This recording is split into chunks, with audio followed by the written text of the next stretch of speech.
Morning 8 class हमारा lesson चल रहा है, lesson number 20 struggle for freedom 1। अभी तक हमने पढ़ा राइज ऑफ नेशनलिज्म क्या था, नेशनलिज्म किसे कहते हैं, फिर मॉडर्न एजुकेशन का हम पर क्या इफेक्ट पड़ा वन क्लब टैक्स एक्ट की वजह से और लैबर्ट बिल एगिटेशन की एक्ट की वजह से बहुत सारे क्या कह लीजिए काफ़ी इंडियन पीपल्स ब्रिटिश से नाराज़ हो गए। उसके बाद इंडियन नेशनल कांग्रेस का जन्म हुआ। एलन एक्टन ह्यूम ने 1885 में इंडियन नेशनल कांग्रेस को स्टार्ट किया। ब्रिटिश का बिहेवियर टुवर्ड कांग्रेस के प्रति स्टार्टिंग में कैसा था। फिर उसके बाद हमने पढ़ा जब इन्होंने हिंदू मुस्लिम्स को यूनिट एक देखा तो इन्होंने एक स्टार्टिंग स्ट्रैटेजी इनकी स्टार्ट करी, इन्होंने पार्टीशन ऑफ बंगाल। उसके बाद पार्टीशन ऑफ बंगाल का रोकने के लिए हमारे लीडर्स ने खासकर बाल गंगाधर तिलक ने मूवमेंट चलाया, Swadeshi and boycott. Now we start the rise of radical move. Nationalist क्या थी, जो पॉलिसीज़ थी मॉडरेट की कांग्रेस लीडर्स की वो पैशनेट थी, और जबकि जो रेडिशियल नेशनलिस्ट है जो बात के दाए जिन्हें गरम दल भी कहा गया, उनकी पॉलिसीज़ मॉडरेट लीडर से बहुत डिफरेंट थी। जो फर्स्ट फेज़ है नेशनल मूवमेंट का वो एंड हो गया, गवर्नमेंट का रिएक्शन था कांग्रेस के खिलाफ।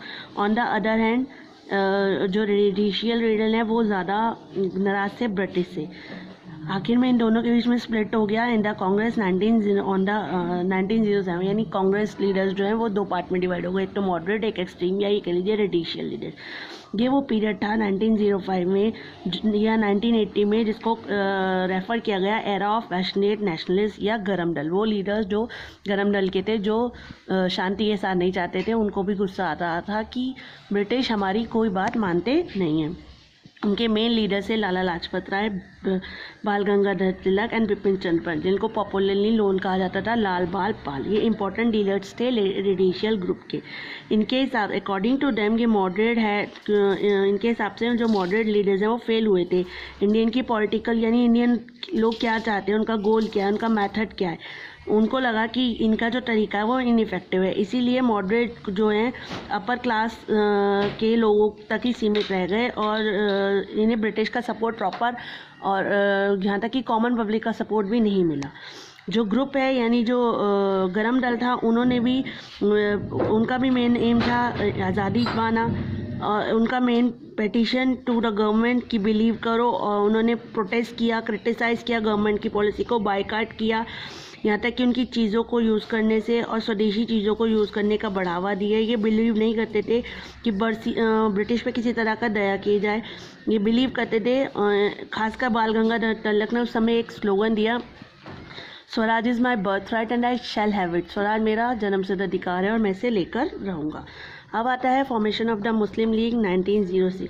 रेडिशियल मूवमेंट जो है वो धीरे धीरे बढ़ती जा रही थी, रेडिशियल लीडर स्ट्रॉन्गर होते जा रहे थे, तो ब्रिटिश ने को लगा कि ये हमें डर से बाहर निकाल देंगे, इनको इनसे डर लगने लगा। तो इन्होंने इंडियंस की यूनिटी को रोकने के लिए जैसे पार्टीशन ऑफ बंगाल का फंडा अपनाया था, इन्होंने बीज बोया था हिंदू मुस्लिम्स को अलग करने के लिए। ऐसे ही मोटिवेट किया मुस्लिम को तो कि अपनी एक परमानेंट पॉलिटिकल एसोसिएशन बनाओ। इन दिसंबर 1906 में मोहम्मदन एजुकेशनल कॉन्फ्रेंस होनी थी ढाका में। उसमें नवाब सलीम उल्ला खान ने ये आइडिया रखा कि हमारी मतलब एक मुस्लिम्स की पार्टी होनी चाहिए। उन्होंने central Mohammad association to take care of Muslim interest, उन्होंने एक एस्टेब्लिश करी सेंट्रल मोहम्मदन एसोसिएशन मुस्लिम्स की टेक केयर करने के लिए। अकॉर्डिंग ऑन 30 दिसंबर 1906 को ऑल इंडिया मुस्लिम लीग को स्टार्ट किया गया, यानी मुस्लिम्स के लिए एक पार्टी बनी जिसका नाम था ऑल इंडिया मुस्लिम लीग। आगा खान इसका फर्स्ट प्रेसिडेंट थे। इनका मेन ऑब्जेक्टिव था प्रोटेक्ट करना मुस्लिम्स के राइट्स को इंडिया में, कि मुस्लिम्स को भी अधिकार मिले, और रिप्रेजेंट करना देयर नीड्स टू गवर्नमेंट के सामने अपने मुस्लिम भाइयों की नीड्स को बताना। एनकरेज करना इशू ऑफ कि उनको भी लेजिस्लेचर में सेपरेट जगह मिले। गवर्नमेंट ने ये बीज तो बो दिया था कम्युनिज्म को और सेपरेट कर दिया था इंडियंस को। जो फॉर्मेशन है मुस्लिम लीग की वो फर्स्ट फ्रूट था ब्रिटिश मास्टर स्ट्रैटेजी का, यानी जो उनका पहला जो आज भी इंडियन लीडर्स के काम आ रहा है, डिवाइड एंड रूल, डिवाइड करो राज करो, वो स्ट्रैटेजी मुस्लिम लीग के द्वारा और आगा खान के द्वारा स्टार्ट की गई। मोहम्मद अली जिन्ना ने लेटर उसको ज्वाइन किया। अब आता है सूरत स्प्लिट। मूवमेंट जो है अगेंस्ट जो पार्टीशन ऑफ बंगाल के, वो टेम्परेरी उन्होंने एक तरह से पार्टीशन ऑफ बंगाल की जो मूवमेंट थी उन्होंने मॉडरेट और रेडिशियल को यूनाइट कर दिया था। बट 1907 में फिर दोनों के बीच में झगड़ा हुआ और दोनों के बीच में दरार आ गई। बट मॉडरेट ने बाद में डिसाइड किया कि फिर से दोस्ती की जाए। तो मॉडरेट है डिसाइडेड कि हम कंट्रोल करेंगे कांग्रेस को, और रेडिशियल ने डिसाइड किया कि हम फंक्शन करेंगे आउटसाइड से। इन दो ग्रुप्स यानी मॉडर्न और एक्सट्रीम लीडर कांग्रेस के फिर से यूनाइटेड हुए और इसका सेशन हुआ एट लखनऊ इन 1960। अब आता है Morley Minto reform. Morley Minto reform क्या था? काउंसिल एक्ट ऑफ 1909 को हम मॉर्ली मिंटो रिफॉर्म कहते हैं। क्यों? क्योंकि उस समय जो सेक्रेटरी ऑफ स्टेट है वो लॉर्ड मॉर्ली था और जो वाइसराय था वो लॉर्ड मिंटो था। तो इस एक्ट को मॉर्ली मिंटो रिफॉर्म कहा जाता है। इसमें क्या किया इन लोगों ने? मॉर्ली मिंटो ने सबसे पहले लेजिस्लेटिव असेंबली में संख्या बढ़ा दी, 16 to 60 कर दी, और नॉन इलेक्टेड मेंबर्स भी ऐड कर दिए, यानी मुस्लिम्स, खासकर मुस्लिम्स को ऐड किया गया। ब्रिटिश ने एक अनदर कैलकुलेटेड मूव किया, यानी एक बीज जो बोया था पॉलिटिक्स डिवाइड एंड रूल का, वो क्या था? Separate electorate. किसके लिए? मुस्लिम्स के लिए, यानी मुस्लिम्स की संख्या बढ़ा दी, जिसका मतलब था इन्होंने मुस्लिम्स को कैंडिडेट्स कुड बी इलेक्टेड, चुना जा सकते हैं, मुस्लिम्स को कैंडिडेट बनाया इलेक्शन के लिए। Hindu could only vote for Hindus. Hindu जो है वो वोट लेंगे अपने हिंदूज के लिए, मुस्लिम कुड ओनली मुस्लिम्स वोट लेंगे अपने मुस्लिम्स के लिए। यानी मैनी लीडर्स ने इस बात का कॉम्युनल इलेक्टोरेट का, यानी ये जो धर्म के नाम पर इन्होंने, जाति के नाम पर इन्हें बांटा था, उसका विड्रॉ भी किया, पर फिर भी ब्रिटिश इस काम में बहुत सक्सेसफुल। अब आपका आता है नेशनलिस्ट मूवमेंट। उसी समय फर्स्ट वॉर 1914 में फर्स्ट वॉर स्टार्ट हो गई, फर्स्ट वर्ल्ड वॉर, जिसमें यूरोपीय नेशंस जो हैं, यानी ब्रिटिश जो हैं, वो जो राजा था मोनोपोल, यानी उनके खिलाफ अब कॉलोनियल रूल से बचना चाहते थे या कॉलोनियल रूल को ख़त्म करना चाहते थे। वॉर टाइम के समय ब्रिटिश ने अपील की इंडियन लीडर से कि वो उनकी मदद करें। इस समय इंडियन लीडर एग्री हो गए, पर उनके टर्म्स से कि वर्ल्ड वॉर के बाद, यानी फर्स्ट वर्ल्ड वॉर के, ब्रिटिश गवर्नमेंट जो है उनको कॉन्स्टिट्यूशन लेजिस्लेचर पावर में, यानी इंडियन पीपल्स को अपना अधिकार देगी, लेजिस्लेचर पावर भी देगी और एडमिनिस्ट्रेशन संभालने की भी पावर देगी।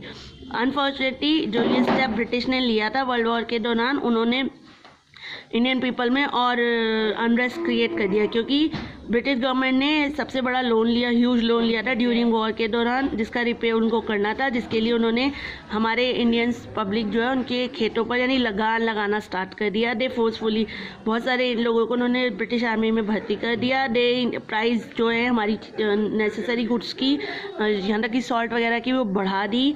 टैक्स इतना ज़्यादा लगा दिया, पर्सनल और प्रोफेशनल इनकम पर भी टैक्स लगा दिया, जिसकी वजह से जो इंडियन सोसाइटी है, इंडियन सोसाइटी के लोगों को बहुत सारी प्रॉब्लम्स का सामना करना पड़ा। उन्होंने प्रोटेस्ट करना स्टार्ट कर दिया। फार्मर और वर्कर्स जो है, जैसे चंपारण, बरदोली, खेदा, अहमदाबाद, उन्होंने सारे वहाँ के किसानों ने एक्टिवली प्रोटेस्ट किया इनकी पॉलिसीज़ के खिलाफ। जितने भी बहुत सारे स्टूडेंट्स थे उन्होंने कॉलेजेस और स्कूल्स को छोड़ दिया, लॉयर्स थे उन्होंने अपनी प्रैक्टिसेस छोड़ दी, वीमेंस ने भी कंट्रीब्यूशन किया इस मूवमेंट में। द बायकाट और फॉरेन क्लॉथ्स, वही जो स्वदेशी मूवमेंट चल रहा था कि बायकाट करो, फॉरेन क्लॉथ्स को उन्होंने मास मूवमेंट जलाया जा रहा था। थाउजेंड्स ऑफ बोनफायर्स में इनके कपड़ों को स्वाहा कहते हैं ना इंडियन, हमारे आकाश के नीचे इन्हें जला दिया जा रहा था। First couple of decade 20th century में बहुत सारे रेवोल्यूशनरी मूवमेंट भी हुए, जैसे in Bengal, Punjab, Maharashtra. Secret society start की गई टू ट्रेन यंग मैन को तैयार किया गया इन एक्टिविटीज़ के लिए और ब्रिटिश को वीक करने के लिए, ब्रिटिश रूल को वीक करने के लिए।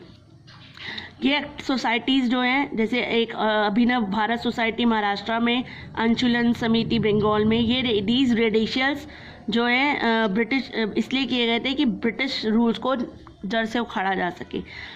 चिपकर ब्रदर्स जो है उन्होंने 2 अनपॉपुलर ब्रिटिश ऑफिसर्स को एक तो महाराष्ट्र में किल कर दिया। 1908 में खुदीराम बोस और प्रफुल्ल चक्की ने बॉम्ब फेंका एट किंग्स फोर्ट में, अनपॉपुलर डिस्ट्रिक्ट जज था। और इन 1912 में attempt was made on the life of viceroy Lord Hardinge, और वायसराय लॉर्ड हार्डिंग को इन्होंने किल किया। अब आपका आता है गदर पार्टी। सम रेवोल्यूशनरीज जो हैं, जब ब्रिटिश इनके खिलाफ आवाज़ उनको पकड़ने लगे, पनिश करने लगे तो सब रेवोल्यूशनरी माइग्रेट चले गए इंडिया से यूरोप और यूएसए, पर वहाँ पर भी ये एक्टिव रहे, जिनमें से आता है मैडम भीकाजी कामा, लाला हरदयाल, राज बिहारी बोस, श्यामजी कृष्ण वर्मा, सोहन सिंह भाका, वीडी सावरकर, मोहम्मद बाकतुल्ला एंड ओबिदुल्ला सिंधी। ये इन्होंने मिलकर वहाँ पर एक पार्टी बनाई जिसका नाम था गदर पार्टी, आर्म रिबेलियन, वहाँ पूरे हथियार के साथ। उन्होंने लार्ज नंबर ऑफ यूनिवर्सिटीज़ को ऑर्गेनाइज किया और an uprising to India in 1915 में भेजा। But the British came to know, British इनका ये प्लान जान गए। बहुत सारे रेवोल्यूशनरीज को जेल में डाल दिया गया, खुदीराम बोस को फांसी की सज़ा हुई, कुछ को लाइफ इम्प्रिजनमेंट यानी जेल में डाल दिया गया उम्र कैद के लिए। और these revolutionary of this period inspired, पर ये रिवोल्यूशनरी एक्टिविटी है, इस तरह का जो टाइम था उसने बहुत सारे लोगों को इंस्पायर किया कि नेशनल मूवमेंट में आप भी अपना ज्वाइन करो। एक तरह से ये हीरो बन गए। ठीक है, इस चैप्टर का आज यहीं पर फिनिश होता है ये। अब हम नेक्स्ट चैप्टर पढ़ेंगे, स्ट्रगल फॉर फ्रीडम 2। आज के लिए इतना ही। Okay, have a nice day बच्चा।